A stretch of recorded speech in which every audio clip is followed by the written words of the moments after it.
একবার এক ইন্টারভিউতে বর্তমান সময়ের সেরা গোলরক্ষক এমিলিয়ানো মার্টিনেজ বলেছিলেন, আমি এখন পর্যন্ত যত ফুটবলারকে প্রতিপক্ষ হিসেবে পেয়েছি তার মধ্যে নেইমার ছিল সবচেয়ে ভয়ঙ্কর। তার বিরুদ্ধে খেলা কখনোই সহজ না। 2021 কোপা আমেরিকার ফাইনালে সে বারবার আমাকে চ্যালেঞ্জে ফেলে দিয়েছিল। এখান থেকে বোঝা যায় নেইমারের প্রভাব, একজন নেইমারের ক্ষমতা। জীবন মানুষকে অনেক কিছু দেয়, পূর্ণতা কিংবা শূন্যতা, সব দিক থেকেই সবার ভাগ্যে থাকে। মেসি যেমন সবার চেয়ে বেশি ব্যালন ডিওর জিতেছেন, দলগত সাফল্যে কোপা আমেরিকা ও বিশ্বকাপ জিতেছেন, তেমনি Ronaldo Ballon d'Or, euro cup কিংবা চ্যাম্পিয়ন লিগ সবই জিতেছেন কম বেশি। কিন্তু একজন নেইমার বিধাতার কাছে যতবার দুহাত তুলে কিছু চেয়েছেন, বিপরীতে পেয়েছেন শুধুই ইনজুরি, শুধুই ব্যথায় কাতর হওয়া এই ছবিগুলো। জীবন বড়ই নিষ্ঠুর, আসলে নিষ্ঠুর, শুধু নেইমারের জন্য।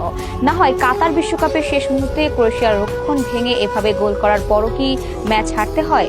হ্যাঁ, যদি নেইমারের মতো ভাগ্যে থাকে তাহলেই একমাত্র হারতে হয়। এই অভাগা ফুটবল তারকা ব্রাজিলের সাও পাওলো শহরে জন্মগ্রহণ করেন 5 ফেব্রুয়ারি